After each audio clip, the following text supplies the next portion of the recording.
This YouTube channel does not promote any violent, harmful, or illegal activities. All content provided by this channel is meant for an educational purpose only.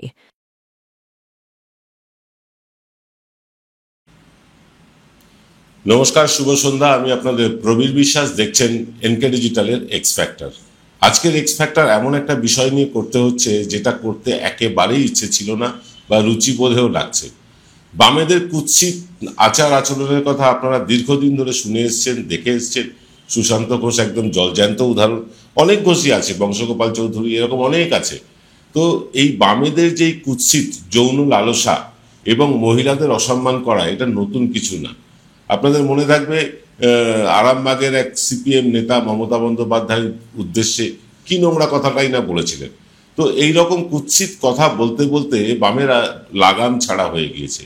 তারা বয়স দেখছে না, location দেখছে না, জায়গা দেখছে না, অর্থাৎ মানে কোনো কিছু না দেখেই তারা সরাসরি আক্রমণ করছে বিরোধীদের অথবা তাদের পক্ষে যারা কথা বলেন না এই রকম মানুষজনদের। এরকমই একটা ডিবেট শো গত পরশুদিন হয়েছিল এবিপি আনন্দে। এবিপি আনন্দের কাছে আমি এবং যিনি অংশগ্রহণ করছেন আজকে আমাদের সাথে, অনির্বাণ ব্যানার্জি, তিনি দুজনেই আমরা কিন্তু এবিপি আনন্দের কাছ থেকে সেই ক্লিপটা চেয়েছিলাম দেখাবো বলে, কিন্তু এবিপি আনন্দের অনুমোদন পাওয়া যায়নি, তাই ক্লিপটা আমরা দেখাতে পারছি না। কিন্তু অনির্বাণের মুখ থেকে শুনে নেব সেদিনকে ঘটনাটা কি হয়েছিল।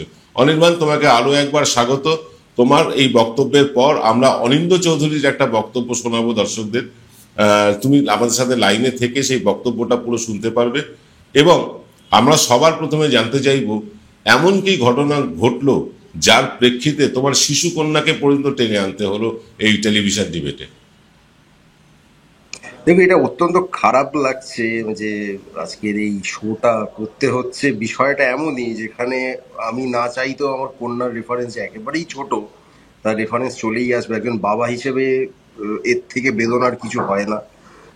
গতকাল যেটা হয়েছিল যে একটি অনুষ্ঠান, সেখানে আরজি করের ঘটনা নিয়ে কিছু বিতর্ক ইত্যাদি হচ্ছিল। সেটা স্বাভাবিকভাবে বিগত 1 বছর ধরেই তো বিভিন্ন ক্ষেত্রে আমরা এই বিতর্ক অংশগ্রহণ করেছি, বিভিন্ন টেলিভিশন চ্যানেলে এই বিতর্ক হয়েছে। সেখানে প্রত্যেকে তার মত রেখেছে, কেউ পক্ষে কেউ বিপক্ষে। বহু মানুষেরা, যারা ডাক্তার, চিকিৎসক, যারা আন্দোলনের সঙ্গে যুক্ত ছিলেন, তাদের সঙ্গেও আমি নিজে ব্যক্তিগতভাবেও একাধিক এই ডিবেট শো, বিতর্ক সভায় আমি উপস্থিত থেকেছি। এবং এটা আমি সরাসরি বলতে পারি যে যারা একদম মুখ হয়ে উঠেছিলেন সেই সব আন্দোলনে, তাদের সঙ্গে খুব তীব্র বিতর্ক আমার হয়েছে। তারপরেও কোনোভাবেই কিন্তু ব্যক্তিগত সম্পর্কের জায়গায় সেইটা নিয়ে কেউ আমরা একে অপরের কোনো টানা হ্যাঁচড়া কিন্তু আমরা একেবারেই করিনি। ব্যক্তিগতভাবে যে সম্মানের জায়গাটা, সাধারণভাবে যে কোনো পারস্পরিক সাধারণ মানুষের প্রতি যে সম্মান, সৌজন্য বোধের জায়গাটা, এইটা আমরা সবাই বজায় রাখার চেষ্টা করি। গতকাল যেটা হয় যে কৌস্তব চট্টোপাধ্যায়, তিনি সিপিএম এর একজন পরিচিত নেতা, পরিচিত মুখ। তাদের বিভিন্ন কমিটি ইত্যাদি, আমি অত তাদের কমিটির বিষয়টা জানি না, কিন্তু তার রাজ্য কমিটি ইত্যাদি নানা কিছুতে তিনি থেকেছেন, আছেন, এইসব। তো এবার এই কৌস্তব বাবুর সঙ্গে যেমন আমার ব্যক্তিগত স্তরে সম্পর্ক যে কখনো খুব খারাপ ছিল, মুখ দেখা দেখি কথা বলিনি, এরকম কিন্তু একেবারেই নয়। নর্মাল স্বাভাবিক যেটুকু কথোপকথন দেখা সাক্ষাৎ করে দুটো মানুষের মধ্যে হয়, সেটা আমাদের হয়েছে। যে কারণে তিনি জানতেন যে আমার পরিবারের কারা কারা কি আছেন, আমার একটি বাচ্চা মেয়ে আছে, এটা জানতেন। এটা স্বাভাবিক, এটা আলোচনার প্রেক্ষিতেই মানুষ জানতে পারে।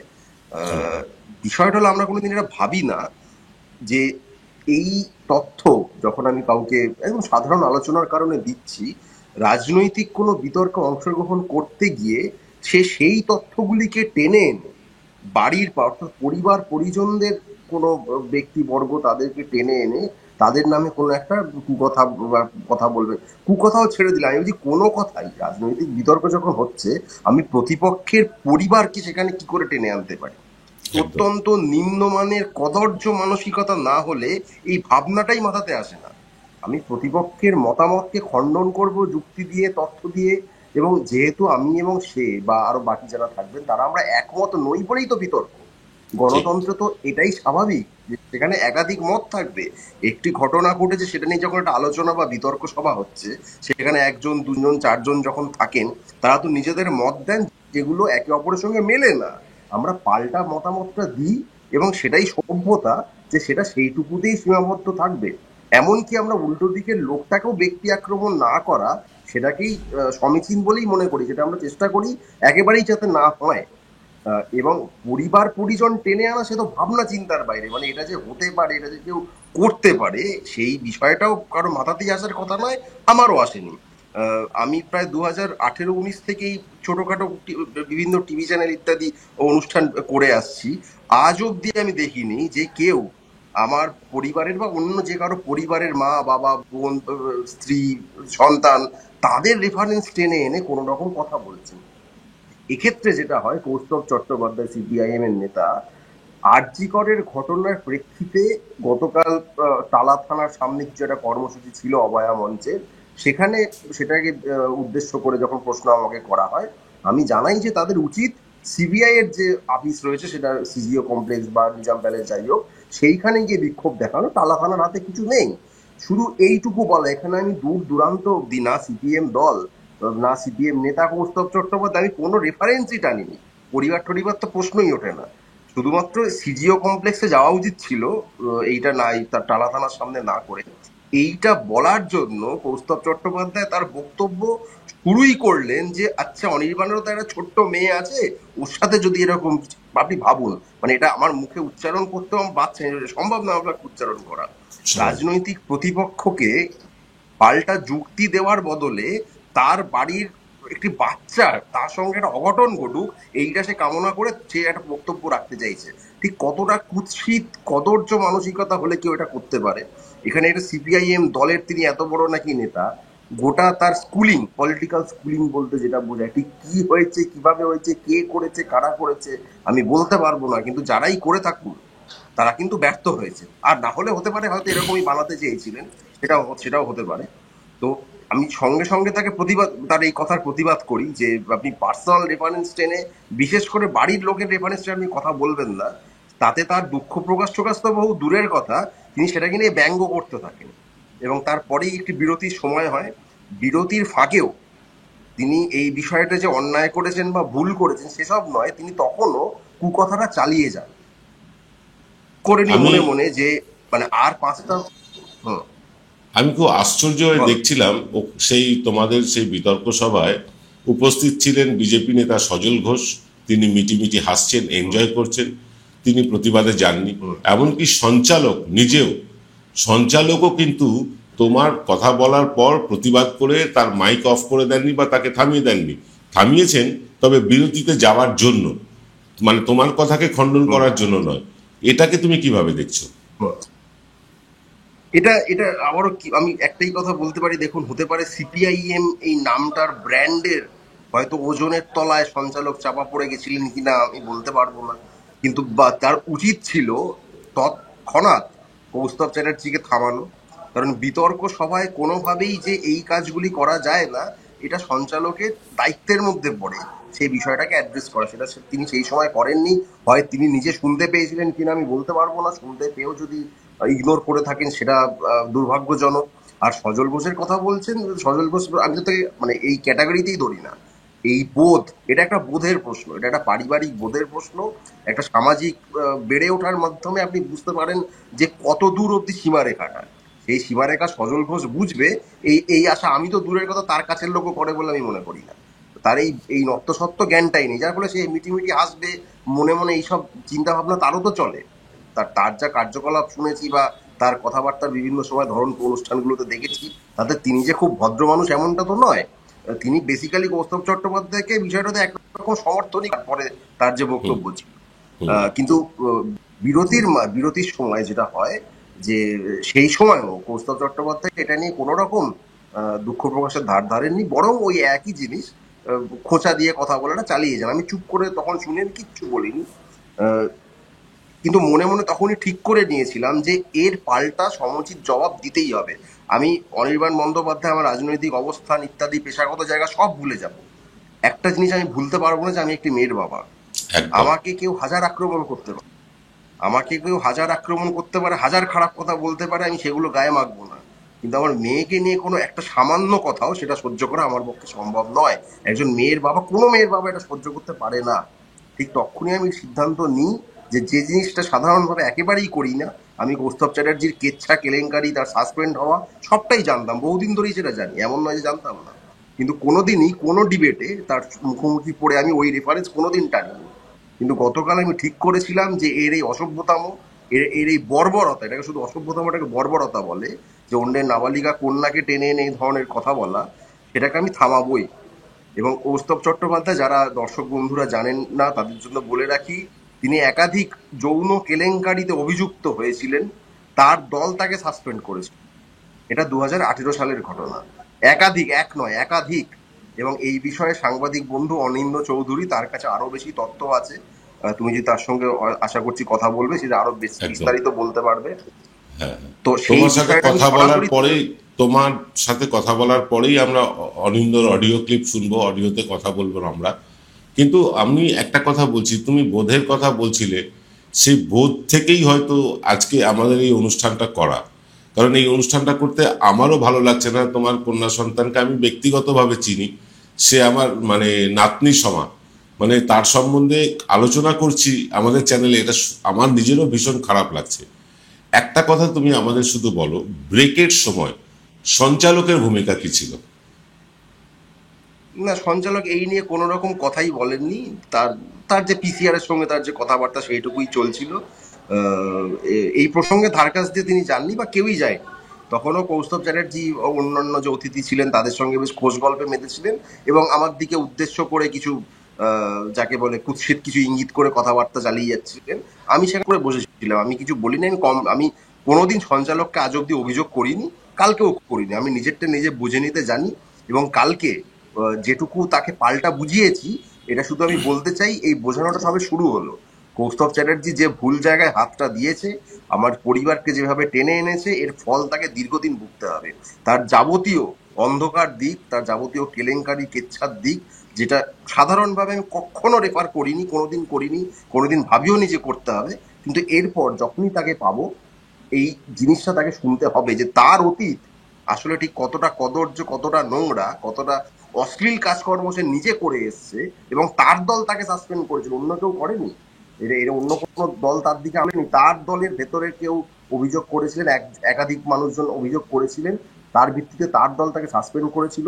এবং আমি অনিন্দ্য চৌধুরীর লেখায় যেটা পড়েছিলাম, তাকে নাকি ক্ষতিপূরণ দিয়ে ফেরত আসতে হয়েছিল। মানে আপনি ভাবুন, সিপিআইএম দল, তারা বিভিন্ন বিষয়ে এত হাই মরাল গ্রাউন্ডের কথা বলে, তারা উঁচু মানে নৈতিকতার, নীতি নৈতিকতার কথা বলে, তারা কাউকে আর্থিক ক্ষতিপূরণ দিয়ে একজন যৌন কেলেঙ্কারিতে মাখামাখি হয়ে যাওয়া মানুষ, তাকে সে আবার সংগঠনে ফেরতও নিয়েছে। এটা তাদের কোন নীতি, ন্যায় নীতির পরাকাষ্ঠার প্রমাণ আমি বলতে পারবো না। কিন্তু আমরা যখন বয়স অনেকটা কম ছিল, অনিল বসুর কথা আমরা শুনেছিলাম, কাগজে পড়েছিলাম, মমতা বন্দ্যোপাধ্যায়কে কি ধরনের আক্রমণ তিনি প্রকাশ্যে করেছিলেন। এবং বড়দের কাছে শুনেছিলাম যে, তখন তো এত মিডিয়ার রমরমা ছিল না, যে বিভিন্ন উঁচুতলা সিপিএম নেতা, তারা মমতা বন্দ্যোপাধ্যায়, যেহেতু তিনি একজন নারী, যে কুৎসিত ইঙ্গিত করে তারা কথাবার্তা বলতো, সেটা যে আসলেই সত্যি, তার হাতে নাতে প্রমাণ বেসিক্যালি গতকাল আমি আরো একবার পেলাম। মানে কারণ সেই তাদের, ট্র্যাডিশন সমানে চলছে আর কি। এবং এটা চলতেই থাকবে, আমার ধারণা এটা চলতেই থাকবে। কারণ তারা যদি এই ধরনের লোককে রিহ্যাবিলিটেট করে সংগঠনে, 3 মাসের জন্য নাম লোক দেখানো, সাসপেন্ড করে, আবার টাকার আর্থিক ক্ষতিপূরণের বদলে তাকে আবার ফেরত আনে, তার মানে তারা তো এটাকে এনকারেজ করছে। একদম। তাদের বংশগোপাল চৌধুরী হোক, সুশান্ত ঘোষ হোক, এই কৌস্তব চট্টোপাধ্যায় হোক, এরা বেসিক্যালি যে কাজগুলো করে, এগুলো তো ক্ষমার অযোগ্য কাজ। ঠিক। সেখানে এই জিনিসটাকে যদি তারা উৎসাহ দিতে থাকে, এটা তো আরো বড় ঘটনা ঘটাবে। এবং এখানে এটা বোঝা দরকার যে ক্ষমতার ধারে কাছে নেই, রাজনৈতিক নিরিখে প্রায় শূন্য হয়ে গেছে, তারা ক্ষমতায় থাকাকালীন আসলে কি করত। আজকে কিছু নেই যাদের রাজনৈতিক ভিত্তি, তারা যদি টিভি চ্যানেলে বসে এইভাবে একজনের কন্যা সন্তানকে টেনে এনে এইসব কদর্য কথা বলতে পারে, এটা ক্ষমতায় থাকাকালীন আসলে কি করতো, এইটাও মানুষের, যারা নতুন, তুলনায় বয়স তরুণ, যারা তরুণ তরুণী রয়েছেন, তারা এটা ভেবে দেখবেন ক্ষমতায় থাকাকালীন এটা কি করতো। আমি দর্শকদের সুবিধার্থে এবং অনির্বাণকে জানানোর জন্য আমিও একটা আমার অভিজ্ঞতার কথা বলি, একদম চ্যানেলের নাম ধরে বলছি। 24 ঘন্টা চ্যানেলে আমি একটি অনুষ্ঠানে ছিলাম, সেখানে কৌস্তব চ্যাটার্জিও ছিলেন বলতে আমার খারাপ লাগছে, কৌস্তব চ্যাটার্জি ছিল। সেই কৌস্তব চ্যাটার্জি যে কাজটা অনির্বাণের সাথে করেছে, সেই কাজটা সে আমার সাথেও করার চেষ্টা করেছিল। শুরুতেই আমি থামিয়ে দিই এবং সঞ্চালিকা যিনি ছিলেন তিনি এখন অন্য একটি চ্যানেলে আছেন, তিনিও কিন্তু সঙ্গে সঙ্গে তার মানে অডিওটাকে মিউট করে দেন। এই কৌস্তব চ্যাটার্জির এই ইতিহাস, নোংরামির ইতিহাসটা বহু পুরনো। এই কৌস্তব চ্যাটার্জির ইতিহাস আমরা আরও শুনবো ইনভেস্টিগেটিভ জার্নালিজমে একদম বাদশা যাকে বলা হয়, মুকুটহীন সম্রাট অনিন্দ্য চৌধুরীর কাছ থেকে। আমরা আপাতত অনির্বাণের কাছ থেকে বিদায় নেব, শুনবো অনিন্দ্য চৌধুরীর কথা, কিন্তু তার আগে নিয়ে নিতে হবে ছোট্ট একটা বিরতি।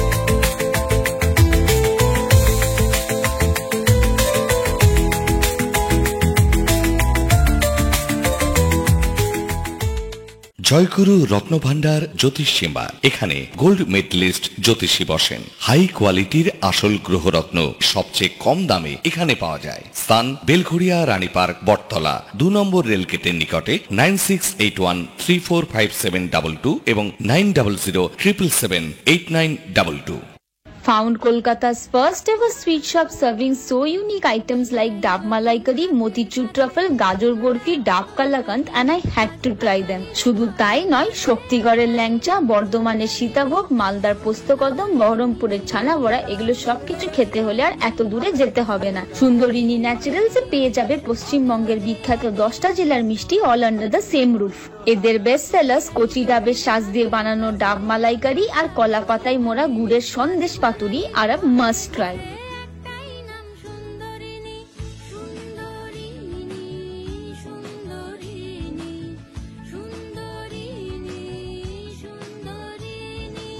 Welcome to the world of civil business.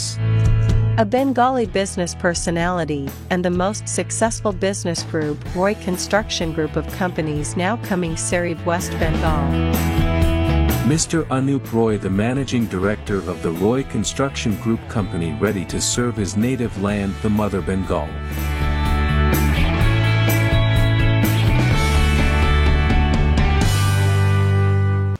আপনারা অনির্বাণ ব্যানার্জির বক্তব্য শুনলেন, যে কুৎসিত ভাষায় তার শিশু কন্যাকে, কয়েক বছর বয়স, 3-4 বছর বয়স বোধহয় মেয়েটি, বা 5 বছরও হতে পারে, আমি ব্যক্তিগতভাবে চিনি মেয়েটিকে, মানে বাচ্চাটিকে, মানে একদম মানে কি বলবো, ফুটফুটে একটি বাচ্চা বলতে যা বোঝায় অনির্বাণের কন্যা তাই। তাকে উদ্দেশ্য করে এই ধরনের কথাবার্তা বলা, এর নিন্দার কোনো ভাষা আমরা খুঁজে পাচ্ছি না। আপনারা শুনলেন অনির্বাণের কথা। এই মুহূর্তে আমরা টেলিফোনে ধরতে পেরেছি ইনভেস্টিগেটিং জার্নালিজমের বলা যায় মুকুটহীন সম্রাট অনিন্দ্য চৌধুরীকে। অনিন্দ্য চৌধুরী এই কৌস্তবকে নিয়ে একটা স্টোরি করেছিল বছর 7 আগে। সেই স্টোরি সম্বন্ধে আমরা একটু অনিন্দ্যর কাছ থেকে জেনে নেব। অনিন্দ্য, তুমি কৌস্তব চ্যাটার্জিকে নিয়ে একটা স্টোরি করেছিলে তোমার চ্যানেলে নির্ভীক উত্তরে, সেই স্টোরিটা যদি একটু আমাদের দর্শকদের বলো। প্রবীরদা, আজ থেকে 6.5 বছর আগে 10ই অক্টোবর 2018 সালের সন্ধ্যে 7টার সময় আমি একটি ভিডিও এক্সপোজ করি। সেখানে দেখা যাচ্ছিল কৌস্তব চট্টোপাধ্যায়, তৎকালীন বাম নেতা, পরে সে দল থেকে সাসপেন্ড হয় 3 মাসের জন্য, আবার এখন সে তার দলে তার পদে বহাল। সেই কৌস্তব চট্টোপাধ্যায় ভিডিও কলে এক তরুণীর সঙ্গে নানা রকম নোংরা অভিব্যক্তি, নোংরা বডি ল্যাঙ্গুয়েজ, শারীরিক ইশারা, অর্ধনগ্ন অবস্থায় নিজের গায়ের উপরে নিজের হাত সঞ্চারণ, বিভিন্ন রকম জিনিসপত্র সে করছিল, যেগুলোকে আমরা ইংরেজিতে খুব ভুল না হলে টিটিলেশনের পর্যায়ে ফেলতে পারি। তো এই টিটিলেটিং বিভিন্ন অ্যাক্টিভিটি কৌস্তব চ্যাটার্জি করছিল এই ভিডিও কলে, এবং যে তরুণী এই ভিডিওটি আমাদের হাতে তুলে দিয়েছিলেন, তিনি সেই মুহূর্তে প্রায় 3-3.5 বছর ধরে রেগুলার বেসিসে প্রত্যেক দিন রাত্রিবেলায় কৌস্তব চট্টোপাধ্যায়ের দ্বারা প্রেসারাইজড হতেন ভিডিও কলে তার সঙ্গে অ্যাটাচ হওয়ার জন্য এবং ভিডিও কলে রেসপন্ড করার জন্য। তুমি নিশ্চয়ই বুঝতে পারছো রেসপন্ড করা বলতে কিভাবে রেসপন্ড করা। তো সেই সময় তিনি আমাদের এই হাতে এই ভিডিওটি তুলে দেন এবং আমরা যেটা জানতে পারি তলিয়ে দেখে সেটা হচ্ছে এই কৌস্তব চ্যাটার্জির কিন্তু এটা প্রথম ঘটনা বা বিচ্ছিন্ন ঘটনা নয়। নিজের কৈশোর থেকে কৌস্তব চ্যাটার্জি বাম রাজনীতির সঙ্গে জড়িত বেশ কিছু বছর ধরে, বহু বছর ধরে। তো সে নিজের কৈশোর থেকে তার এলাকায় এক দোর্দণ্ড প্রতাপ নেতার ছত্রছায়ায় সে রাজনীতি করত। সেই সময় থেকে কিন্তু মহিলা ঘটিত বিভিন্ন রকম অভিযোগ তার বিরুদ্ধে, এবং যে কারণে অত্যন্ত হাস্যকর বা কদর্য শুনতে লাগলেও সেই দোর্দণ্ড প্রতাপ নেতা, বাম নেতা কৌস্তবের বিরুদ্ধে এই অভিযোগ পেতে পেতে তাকে নাম দিয়েছিল টেপা কৌস্তব। তো এই হেন হচ্ছে কৌস্তব চট্টোপাধ্যায়। আমরা সেই সময় 2018 সালে নির্ভীক উত্তরের ব্যাপ্তিটা অবশ্যই আজকের মতো ছিল না, কিন্তু আমাদের মনে হয়েছিল যে এই বাস্তব চিত্রটা, এই সত্যটা মানুষের সামনে আনা প্রয়োজন। এবং তুমি নিশ্চয়ই তোমার মনে থাকবে, দর্শকদেরও মনে থাকবে, এই অভিযোগ ওঠার পরে কিন্তু বিস্তর লেখালেখি, বিস্তর খবরাখবর হয়। খুব তাড়াতাড়ি কিন্তু সিপিআইএম এর তরফ থেকে পদক্ষেপ নেওয়া হয়নি সেই সময়। এবং আমি গতকালকে যেটা প্রথমবার লিখেছিলাম এবং মানুষকে জানিয়েছিলাম যে সেই সময় কিন্তু রীতিমতো খোরপোশ দিয়ে, কোট আনকোট খোরপোশ দিয়ে কৌস্তবকে তার দল রিকোয়েস্ট করে যে সে যেন সেই সাসপেনশনটা গ্রহণ করে। আমি একটু এখানে থামাচ্ছি। হ্যাঁ, খোরপোশ বলতে এক্স্যাক্টলি তুমি কি বলতে চাইছো? বলে দিচ্ছি প্রবীরদা।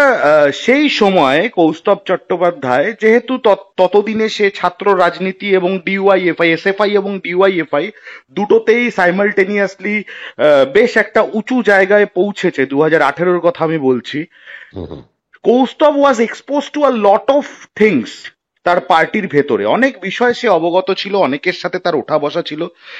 যখন এই আমার প্রকাশ করা ভিডিওটার পরিপ্রেক্ষিতে সিপিআইএম ঘরে বাইরে চাপে পড়ছে এবং কৌস্তব চট্টোপাধ্যায়ের বিরুদ্ধে একটা ব্যবস্থা নেওয়ার জায়গায় যাচ্ছিল, সেই সময় কৌস্তব চ্যাটার্জি কিন্তু তার দলকে ব্ল্যাকমেল করে অর্থাৎ বহু তার সতীর্থ নেতা, আশুতোষ কলেজ টলেজে পড়া বহু সতীর্থ নেতা, সেই সময় তারা অবিবাহিত ছিলেন, তাদের বিভিন্ন রকমের ঘটনা প্রকাশ করে দেবে, সোশ্যাল মিডিয়ায় ছড়িয়ে দেবে।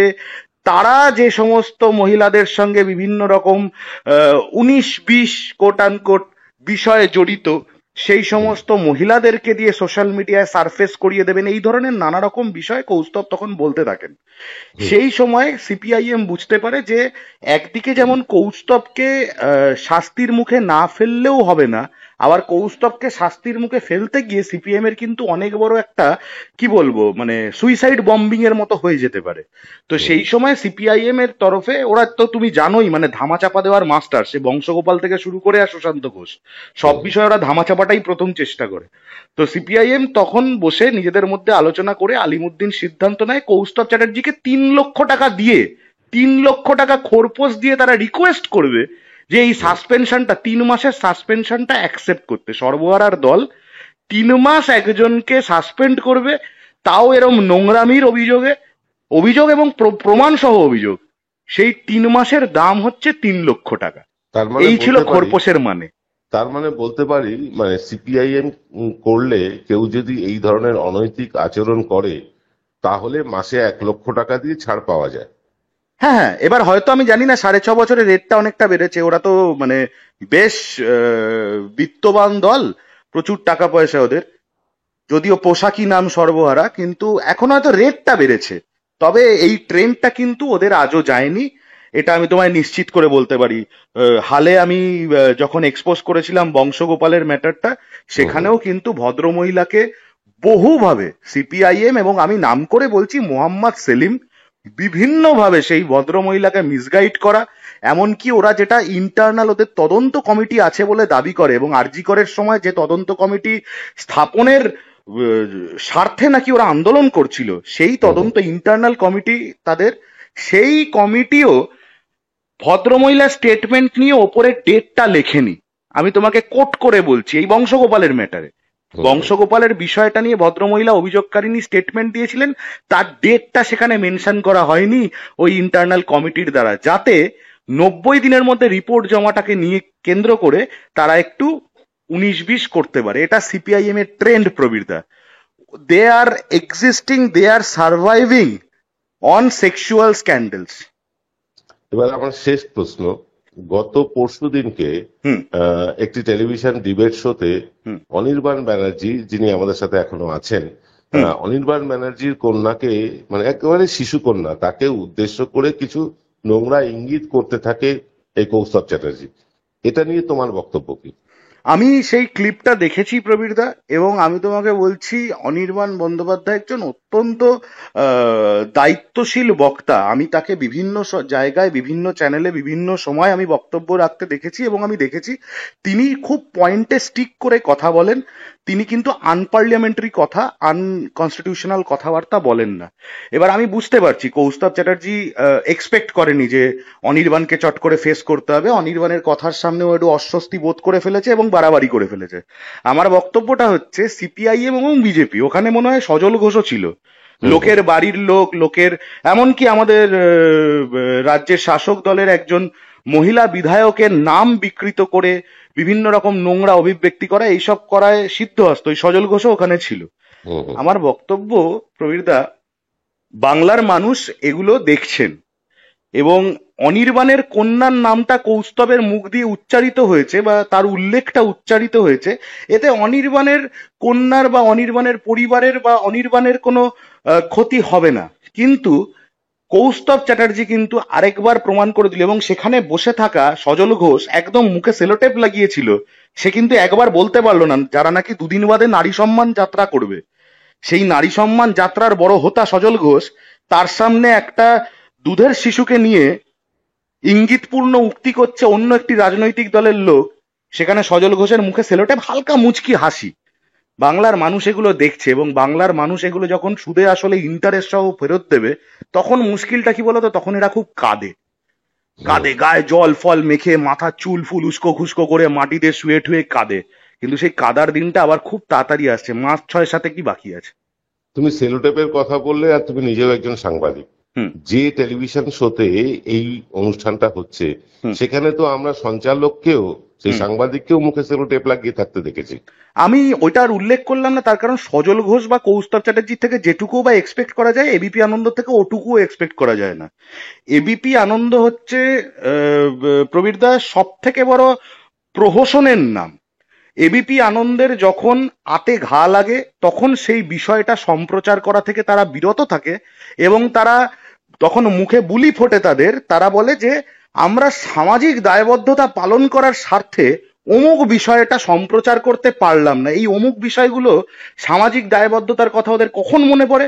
যখন ধরো শুভেন্দু অধিকারী কোনো একটি বিশেষ পশুর বাচ্চা বলে যাদবপুর থানার সামনে কোনো পুলিশকে দাগিয়ে দেয় চিৎকার করে, বা যখন সজল ঘোষ মুচিপাড়া পিএস এর সামনে দাঁড়িয়ে সেখানকার আইসিকে কোনো একটি নোংরা উক্তি করে চিৎকার করে কলার ফলার তুলে পড়ে। সেই সব সময় যখন বিজেপি সেম সাইড গোল খায়, যখন সিপিএম সেম সাইড গোল খায়, সেই সময় সেই ক্লিপগুলো সম্প্রচার করতে বা সেগুলো প্রতিবাদ জানাতে এই এবিপি আনন্দ তথা বিজেপি আনন্দ, এই বিজেপি আনন্দ তখন কষ্ট হয়। অথচ তুমি দেখো অনুব্রত মণ্ডলের ভয়েস ক্লিপ, তুমি আমায় বলো তো প্রবীরদা, একবারও ওই ক্লিপটা সম্প্রচার করার সময় এবিপি আনন্দ বলেছে এর সত্যতা এবিপি আনন্দ যাচাই করেনি?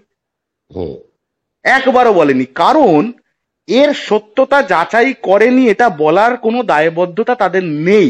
রাদার এর সত্যতা এবিপি আনন্দ মনে মনে যাচাই করে ফেলেছে, এইটার জন্য মোটা একটা প্যাকেট তাদের হাতে হস্তগত হয়েছে। আমার বক্তব্য খুব ক্লিয়ার প্রবীরদা, এবিপি আনন্দ এবং এরকম কিছু স্বজাতীয় মিডিয়া যারা এই মিডিয়া সিন্ডিকেটটাকে চালাচ্ছে এবং রান, মানে বিভিন্ন বহু বছর ধরে চালিয়ে যাচ্ছে, এই মিডিয়া সিন্ডিকেটের রূপটা মানুষের, এদের কদর্য রূপটা মানুষের সামনে এক্সপোজড। আজকেও একটি ঘটনায় পানিহাটির একটি বিষয় নিয়ে তারা লিখেছে পুলিশ সামনে দাঁড়িয়েছিল, হেন হয়েছে তেন হয়েছে, অথচ প্রকাশ্যে তাদের ভিডিও, তাদেরই পোস্ট করা ভিডিওতে দেখা যাচ্ছে একজন পুলিশ কর্মীও সেখানে ছিলেন না। পুলিশ কর্মী আসার পরে সিচুয়েশন নিয়ন্ত্রণে আসে। সুতরাং এবিপি আনন্দ একটি মিথ্যাবাদী চ্যানেল, এবং সুমনদের বিষয়ে যদি বাংলার মানুষ, এই আমাদের মতো কিছু বাংলার মানুষরা আমরা বলতে শুরু করি, উনি তো ব্যক্তি আক্রমণ শুনলে চুপ করে থাকেন, এটা অদ্ভুত ভাবে দেখবে এটা মিষ্টি করে হাঁপিয়ে যায় যখনই তৃণমূলের নামে কেউ কিছু বলে, বা যখনই রাজ্যের শাসক দলের নেতা নেত্রীদেরকে নিয়ে কেউ কোনো নোংরা কোনো কটূক্তি করে, তখন দেখবে সুমন একটা মিষ্টি করে হেসে হা করে একটা নিঃশ্বাস ছেড়ে দেয়। আমরা যদি কোনোদিন রাদার আমি এটা বলি, সুমন দে আর আমি সম্ভবত একই স্কুলে পড়তাম এক সময়। আচ্ছা। আমি যদি কোনোদিন মুখ খোলা শুরু করি তাহলে হয়তো আবার সুমন থেকে কোনো একটি বিশেষ থানায় ছুটতে হবে, ইতিপূর্বে যেরকম আরেকজন সাংবাদিক আমার বিরুদ্ধে ছুটেছিলেন। অনেক ধন্যবাদ আমাদের তুমি সময় দিলে অনিন্দ।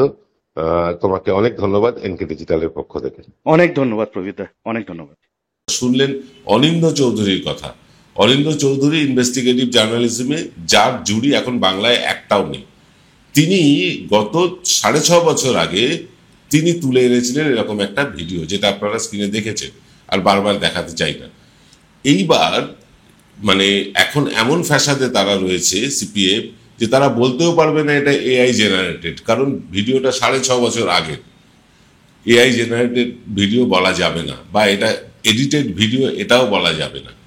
তা এই রকম কার্যকলাপ যে দলগুলো করে, এবং যেটা অনির্বাণ বললেন যথার্থভাবে, যে যারা ক্ষমতায় নেই তারা শূন্য হয়ে গিয়েছেন সর্বত্র, তারা শূন্য অবস্থাতেও যদি এই ধরনের উক্তি করতে পারেন টেলিভিশন ক্যামেরার সামনে, তখন ক্ষমতায় যখন তারা ছিলেন তারা আর কি করেছেন এটা নিয়ে তো প্রশ্নচিহ্ন জাগবেই।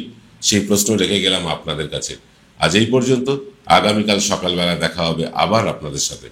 নমস্কার।